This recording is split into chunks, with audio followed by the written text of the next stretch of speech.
मनोज के पिता रामवीर शर्मा को गांव आए 1 महीना हो चुका था। वेतन के रुके पैसे मम्मी को मिल गए थे। मम्मी ने उधार पटा दिए, लेकिन वह पापा की आदत जानती थी कि उन्हें घर की चिंता कभी नहीं रही। नौकरी पर जाते हैं तो महीनों घर नहीं लौटते। अब घर आए भी उन्हें 1 महीना हो गया है, लेकिन नौकरी पर जाने का नाम नहीं ले रहे हैं। राज्य सरकार के कृषि विभाग में कृषि विस्तार अधिकारी के पद पर क्या इतनी छुट्टी मिलती है कि 1 महीना नौकरी पर ना जाए? मम्मी ने एक दिन पिता से ऊंची आवाज में पूछ ही लिया, अब नौकरी पे कब जाओगे? पिता को नौकरी करने के अपने अंदाज पर किसी का हस्तक्षेप पसंद नहीं था। उन्होंने उसी ऊंचाई के स्वर में जवाब दिया, तू काम कर अपना। तू क्या जाने नौकरी कैसे करते हैं? तेरे खानदान में कौन ने करी है नौकरी? गंवार, अनपढ़। मम्मी अपने खानदान पर पिता के कटाक्ष से तिलमिला गई। मेरे खानदान में तो ना करी, पर तुम कैसी नौकरी कर रहे हो मैं जानती हूँ। साल साल भर गायब रहते, यहाँ कौन के भरोसे छोड़ जाते हमें? लेकिन पिता इस तरह की खरी खोटी से डिगने वाले इंसान नहीं थे। वे मम्मी की तरफ ध्यान दिए बिना सरकारी कागजों को पढ़ते रहे। तभी उनका भाई श्याम सुंदर आ गया। श्याम सुंदर ने पलंग पर बैठते हुए अपने बड़े भाई रामवीर को संबोधित करते हुए कहा, भाई साहब, मनोज फेल है गयो। उसे उम्मीद थी कि भाई साहब मनोज के फेल होने की खबर सुनकर दुखी हो जाएंगे, लेकिन वो अपने भाई की सूचना से अप्रभावित रहे। उन्होंने अपने सामने फैले कागज समेटकर पलंग के नीचे संदूक में जमाए और उठकर जाने लगे। पिता के इस पलायन को देखकर श्याम सुंदर ने अपनी खबर को अधिक मसालेदार बनाते हुए फिर से कोशिश की। हिंदी छोड़ सभी विषयों में फेल हो गए हो। पिता को देखकर लग रहा था कि उन्हें अपने बेटे के फेल होने की नहीं, बल्कि किसी अपरिचित के फेल होने की खबर दी जा रही है। सुख दुख क्रोध विषाद से परे उनका चेहरा पूर्ववत जड़ बना रहा।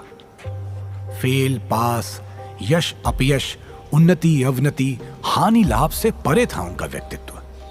उन्होंने श्याम सुंदर को अनसुना करके बक्से में छोटा सा ताला लगाया और 1-2 बार उसे हिलाकर देखा और बक्से को पलंग के नीचे सरकाकर बाहर जाने लगे। श्याम सुंदर मनोज के फेल होने जैसे रोचक विषय पर शायद लंबी चर्चा चाह रहा था, इसलिए उसने फिर से कोशिश की। गणित, फिजिक्स, केमिस्ट्री में 10 नंबर भी न छू पाए हो। अंग्रेजी में 50 में 12 नंबर आए हैं। मजबूत दिल के पिता ने अपने पुत्र की इस प्रोग्रेस रिपोर्ट को भी अनसुना कर दिया। पिता को चुप देखकर मां ने बोलना शुरू किया, मोड़ा फेल हो गयो, पर इनके कान पे जू न रेंगती। पिता ने जब ये उलाहना सुना तो वह सिगरेट सुलगाकर पलंग पर बैठ गए। उन्होंने 2-3 लंबे कश खींचे और श्याम सुंदर के चेहरे की ओर देखा। श्याम सुंदर ने अपने बड़े भाई को उनके कर्तव्य याद दिलाने शुरू किए। मैंने तो पहले ही कही थी कि मनोज को अपने साथ ले जाओ। साथ रहोगो तो कुछ पढ़ लेगो, गांव में तो आवारागर्दी ही करेगो। है गयो ना फेल। मनोज 8वीं क्लास तक पिता के साथ ही रह रहा था। रायपुर, गरियाबंद और फरसाबाद में पूरा परिवार साथ रहा। लेकिन 4 साल से मनोज, कमलेश, छोटी बहन रजनी और मां को गांव में ही रहना पड़ रहा था। पिता उन्हें अपने साथ डिंडोरी लेकर नहीं गए। मनोज ने पढ़ाई के सबसे जरूरी 4 साल गांव में रहकर बर्बाद कर दिए। कमलेश को पढ़ाई में कोई रुचि नहीं थी। उसने तो 8वीं के बाद ही पढ़ाई छोड़ दी थी। रजनी तो लड़की थी, पिता की नजर में उसे पढ़ाई की कोई जरूरत ही नहीं थी। पिता को अब श्याम सुंदर के इस एक तरफा डिस्कशन में बिल्कुल रुचि नहीं रही। उन्होंने पलंग पर बैठे बैठे सिगरेट की राख झाड़ी और भारी आवाज में निष्कर्ष वाक्य बोला, अगले साल हो जाएगा पास। इतना कहकर वो लापरवाही और झूमती हुई चाल से सीढ़ियों से उतरने लगे और उतरते उतरते मम्मी से कहा, अरे 10 बज गए, नाश्ता कब बनावेगी? भूख से मार बे को विचार है का?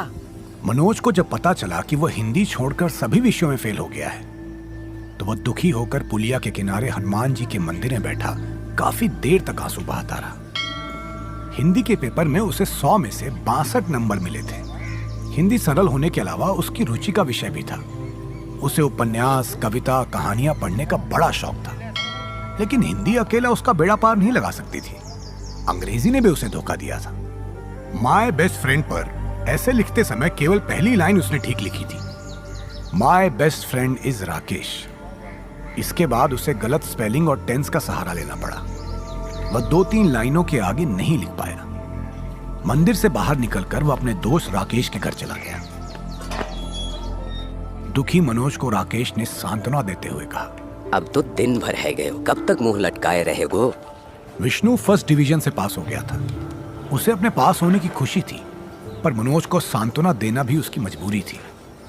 उसने मनोज से कहा, मैंने तो पहले ही कही थी कि पढ़ ले, नकल को भरोसा ना है। मनोज ने विष्णु की समझाइश का उत्तर देते हुए कहा,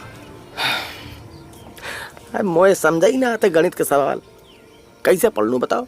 तीनों मित्र बात करते करते मनोज के दरवाजे के सामने कुएं पर पहुंच गए। कुएं पर महिलाएं पानी भर रही थीं। बूढ़ी महिला ने मनोज से कहा, ए लल्ला, तू आ गयो, नेकू बाल्टी खींची दे। मनोज के द्वारा बाल्टी खींचने के बाद आदत के अनुसार बूढ़ी महिला ने अपना रटा रटाया आशीर्वाद उसे दे दिया। लल्ला, तू फर्स्ट ते पास होएगो। मनोज ने आशीर्वाद सुना तो निराशा की फीकी हंसी उसके होठों पर आ गई। पास खड़े चाचा श्याम सुंदर ने भी बुढ़िया का आशीर्वाद सुन लिया। उनसे रहा नहीं गया।